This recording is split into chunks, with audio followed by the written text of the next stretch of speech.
La pluma del Archaeopteryx. No todos los dinosaurios se extinguieron. En el año de 1860, en las calizas del Soften, se apareció un fósil extraordinario que tenía forma de pluma. Los investigadores estaban anonadados porque se preservó muy bien a pesar del tiempo que tenía. Ernst Meyer le dio el nombre de Archaeopteryx, que significa a la antigua o pluma antigua.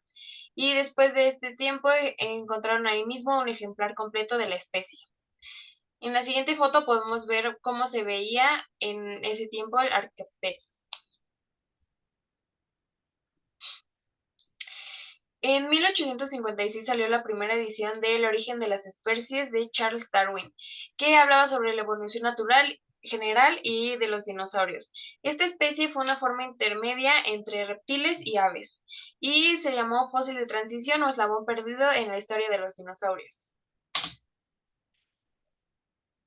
Grandes semejanzas, Archaeopteryx y los dinosaurios. Esto fue una idea que lanzó Thomas Henry Huxley en 1876. Él se hacía constantemente la pregunta sobre ¿las aves son con características de reptil o los reptiles con características de aves? Y en 1970, John Ostrom, después de varios estudios, llegó a la conclusión de que las aves surgieron de terópodos dinosaurios.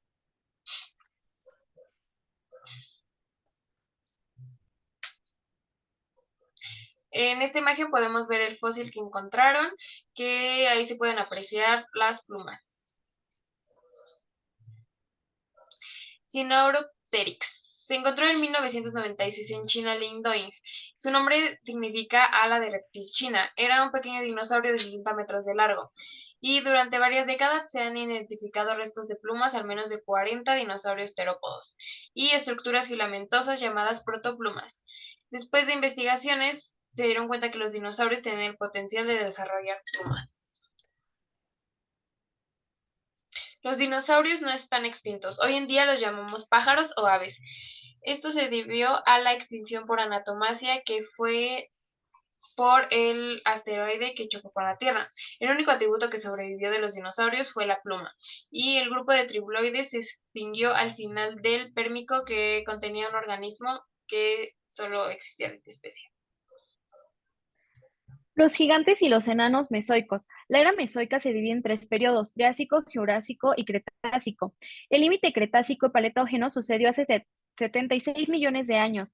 Richard Owen definió el término dinosaurio para referirse a algunos reptiles fósiles de gran tamaño que habían sido descubiertos 20 años atrás. John Phillips identificó los principales periodos geológicos basados en la presencia de fósiles y característicos. Reptiles marinos del Mesoico. Los gigantes de dinosaurios fueron los saurópodos, representados por los clásicos brontosaurios y apatosaurios de largos cuellos, al igual que el titanosaurio, que este animal medía cerca de los 26 metros de largo y pesaba cerca de 40 toneladas. Pteranodon y un tipo de tiranosaurio. El nombre Pterodactylus se aplica formalmente a una sola especie de entre los cientos de tiranosaurios de diversos tamaños y hábitos que vivieron durante casi todo el Mesoico. Las alas de la especie más grande, el Quetzalcoatlus, medían más de 12 metros de punta a punta. La mayoría de los dinosaurios y los grandes reptiles marinos y voladores, ninguno sobrevivió a más allá del Cretácico. El límite entre la mesoica y la cenoica está marcado por un cambio brusco en el color y la textura de los sedimentos. El límite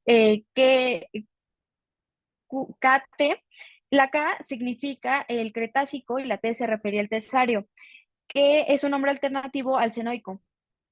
La abreviatura que actualmente se utiliza es KPG, que hace ilusión al Paleógeno, que es el periodo más antiguo del cenoico. El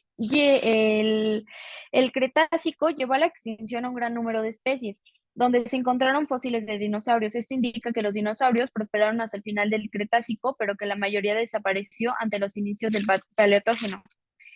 Los amanoides eran unos moluscos parientes de los pulpos. Estos animales formaron unas bellas conchas de forma espiral que han quedado plasmadas en abundantes fósiles. Los foraminíferos apenas lograron sobrevivir con el paso del Cretácico al Paleógeno. No desaparecieron como grupo, pero muchísimos de su especie sí se extinguieron justo al final del Pretácico. la discusión sobre el proceso de extinción a finales del Cretácico se concretó en los dinosaurios, cuya misteriosidad desapareció, que era motivo de asombro entre los científicos. Glenn Jepsen representa una lista de factores que incluía los cambios en el clima, falta de nutrimentos, el efecto de enfermedades o parásitos, fluctuaciones en la composición de la atmósfera, el movimiento de los continentes, etcétera. En los 15 años siguientes a la publicación de Jepsen, surgieron nuevas explicaciones sobre la extinción de los dinosaurios. Aunque algunas de las hipótesis tenían más credibilidad, ninguna podía razonablemente explicar el carácter global de la extinción a finales del Cretácico.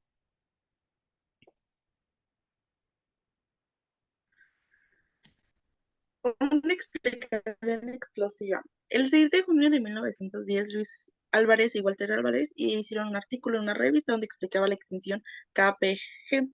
En esta decían que el asteroide fue el que impactó con la Tierra y provocó toda la extinción, ya que encontraron material rocoso pulverizado. Si esto fue cierto, esto tuvo que haber reducido la fotosíntesis y con eso provocando las extinciones.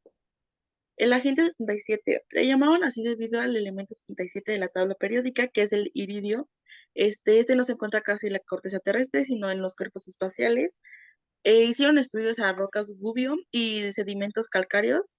En ellos se encontraron un pico de concentración muy alto del iridio, lo cual llegaron a la conclusión de que tuvo que haber sido un cuerpo terrestre el que provocó esto y el que impactó con la Tierra.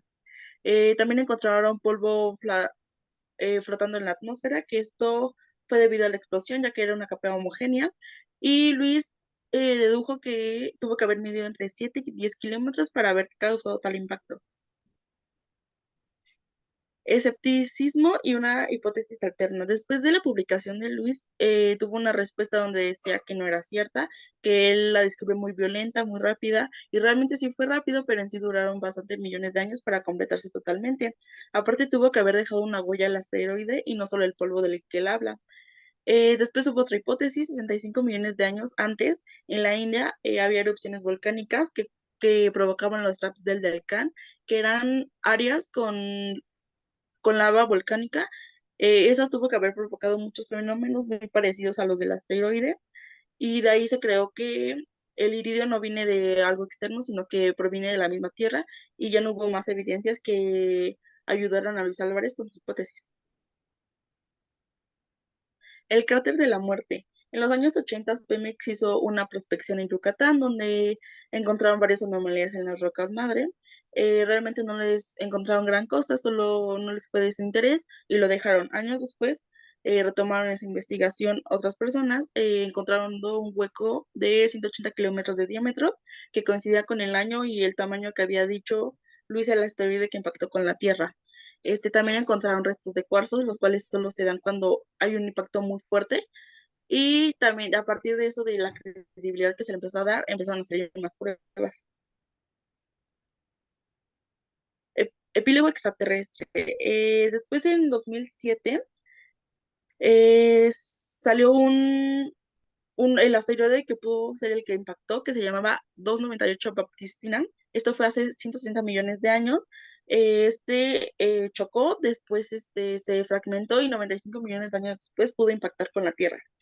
Hubo otra hipótesis de Lisa Randall donde dice que hace 66 millones de años el sistema solar pasó por la Vía Láctea, encontrándose con un disco de materia oscura. Al hacer esto, causó una inestabilidad hacia el sistema solar, atrayendo varios cometas hacia el planeta, y uno de ellos pudo ser el causante del impacto hacia la Tierra.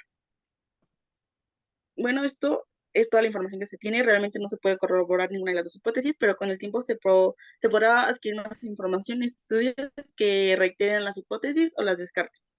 Y pues ya sería todo. Gracias.